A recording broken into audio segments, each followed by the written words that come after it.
মাত্র ১৫ মিনিট দূরে ছিল বিশ্বকাপ থেকে ইংল্যান্ডের বিদায়, কিন্তু এরপরই হ্যারি কেইনের জোড়া গোলে বদলে যায় পুরো ম্যাচের গল্প। ১-০ গোলে পিছিয়ে থেকেও DR কঙ্গোকে ২-১ ব্যবধানে হারিয়ে শেষ ১৬র টিকিট নিশ্চিত করেছে থ্রি লায়ন্সরা।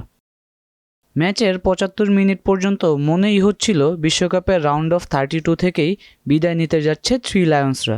শুরুতেই ৭ম মিনিটে গোল হজমের পর তখন ইংল্যান্ডের সামনে দেখা দিচ্ছিল হতাশার ছায়া, কিন্তু বড় দলের পরিচয় দিয়ে শেষ পর্যন্ত ঘুরে দাঁড়ায় টমাস টুখেলের শিষ্যরা। অধিনায়ক হ্যারি কেইনের দুর্দান্ত জোড়া গোলে শেষ ১৬র টিকিট নিশ্চিত করে ১৯৬৬ সালের বিশ্ব চ্যাম্পিয়নরা।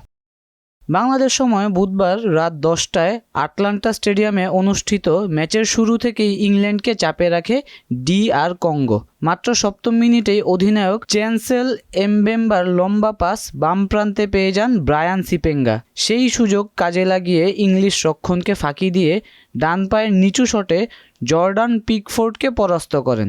জাতীয় দলের হয়ে নিজের প্রথম গোলটি বিশ্বকাপের নকআউট মঞ্চে করে দলকে এগিয়ে দেন এই ফরওয়ার্ড। প্রথম গোল হজমের পর কিছুটা এলোমেলো হয়ে পড়ে ইংল্যান্ড।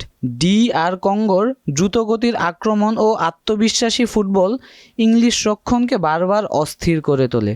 ১৯ মিনিটে জুড বেলিংহাম হলুদ কার্ড দেখেন। এরপর ধীরে ধীরে ম্যাচে ফিরতে শুরু করে ইংল্যান্ড। ডেকলান রাইসের ক্রস থেকে বেলিংহামের হেড, ননি মাদুয়েকের ক্রস থেকে মার্কাস রাশফোর্ডের সুযোগ, দুটিই দুর্দান্তভাবে সামলে দেন গোলরক্ষক লিওনেল এমবাপ্পে। প্রথমার্ধের শেষ দিকে ইয়োয়ান উইসার শট পোস্টে লেগে ফিরে এলে ব্যবধান আর বাড়াতে পারেনি কঙ্গো। এরপর অতিরিক্ত সময়ে বেলিংহামের হেড এবং হ্যারি কেইনের ভলিও অসাধারণ দক্ষতায় ঠেকিয়ে দেন এমবাপ্পে। এছাড়া কেইনকে ঘিরে সম্ভাব্য পেনাল্টির আবেদন VAR-এ যাচাই হলেও রেফারি সিদ্ধান্ত বদলাননি, ফলে ১-০ ব্যবধানেই বিরতিতে যায় আফ্রিকান দলটি।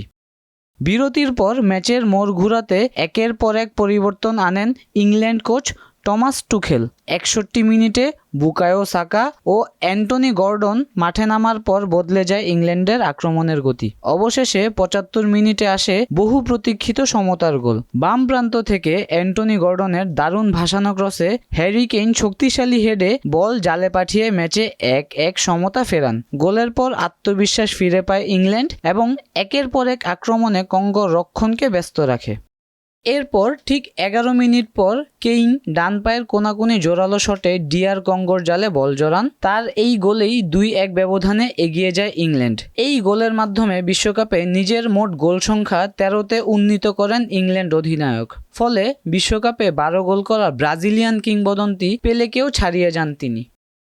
অতিরিক্ত সময়ে সমতায় ফেরার চেষ্টা চালায় DR কঙ্গো, তবে ইংল্যান্ডের রক্ষণভাগ আর কোনো সুযোগ দেয়নি। শেষ বাঁশি বাজার সঙ্গে সঙ্গে ২-১ ব্যবধানে জয় নিশ্চিত করে শেষ ১৬র টিকিট কেটে নেয় থ্রি লায়ন্সরা।